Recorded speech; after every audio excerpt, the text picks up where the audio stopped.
Hi everyone, we're back with our second chapter. Today's lecture is about the Earth-Sun relationship.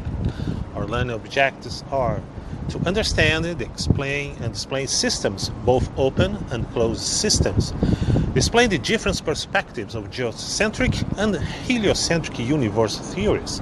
Understand Sun-Earth energy relationships, and understand and describe all the factors that cause the seasons. What's the geocentric model of the universe? During the many thousands of years, the human beings have been looking up at the stars. Our concept that the universe looks like has changed dramatically. At one time, the imagined sages of the world believed that the universe consists of flat Earth, and some people still believe that, surrounded by the sun. And the moon and the stars. Over time, ancient astronomers became aware that the stars did not move like the rest and began to understand that those to where the Earth was the center of the universe is the understandable one. To ancient people, look up in the skies and seem evident the sun and the moon and the stars rotate around the Earth once a day.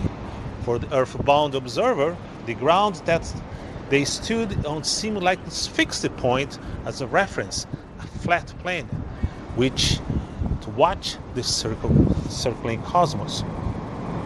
In the 16th centuries, Nicolaus Copernicus began to devise his version of the heliocentric model, where the sun is the center of the solar system.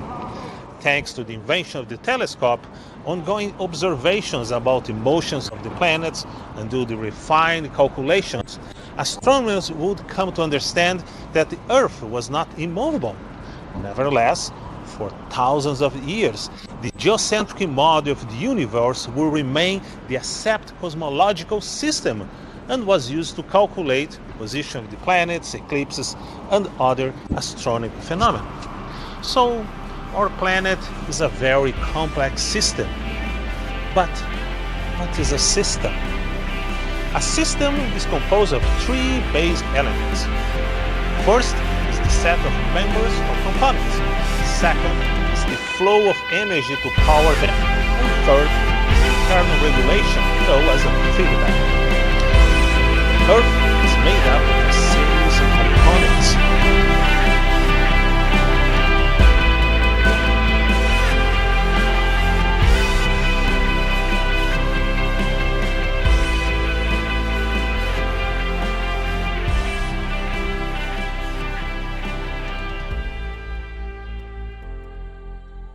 So that's our beautiful planet composed of so many systems.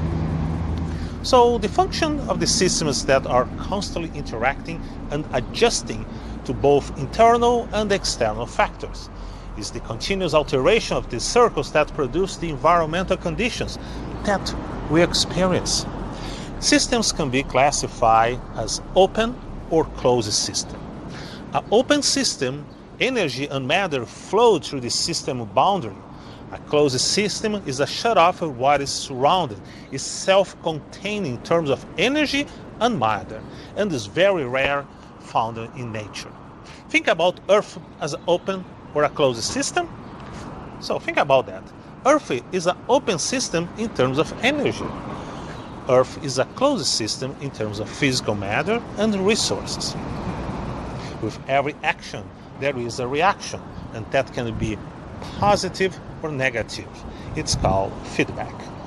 So feedback is a response to an action as a part of a chain of cause and effect. System feedback can be positive or negative. Imagine that you want to lose weight and start a diet. After a few months, you weigh yourself and find out, wow, I lost a lot of weight. That means your diet is working. You should keep doing it because you got a positive feedback. However, after all the sacrifice, you didn't lose any pound. That means your diet is not working and you got a negative feedback from your scale. So climate feedback is a process that can be either amplify or diminish the effect of climate forces. Feedback that increases the initial warming is called positive feedback, and feedback that reduces the initial warming is negative feedback. An example of positive feedback is the ice albedo feedback. Ice reflects sunlight better than almost any other material on Earth, and in reflecting sunlight it lowers the amount of insolation absorbed by Earth, which makes it colder. If the Earth becomes colder, more ice grows, covering more area and thus reflecting even more insolation, which turn cools the Earth further. This cooling instigates ice expansion, which promotes additional cooling, and so on. This is clear a cycle that feeds back on itself to encourage the system change. Since it is chain of events further the initial change that trigger the whole thing, it's called positive feedback. But not that change may not be good for our perspectives. So positive feedback mechanisms tend to lead to runaway change. Some small initial conditions is thus accentuate into a major change.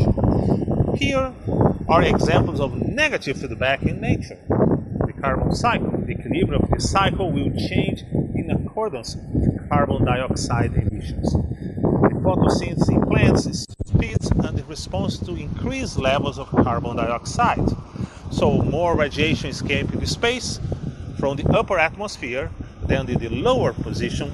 Global warming will reduce the rate of this escaping radiation, and this will lessen the greenhouse effect.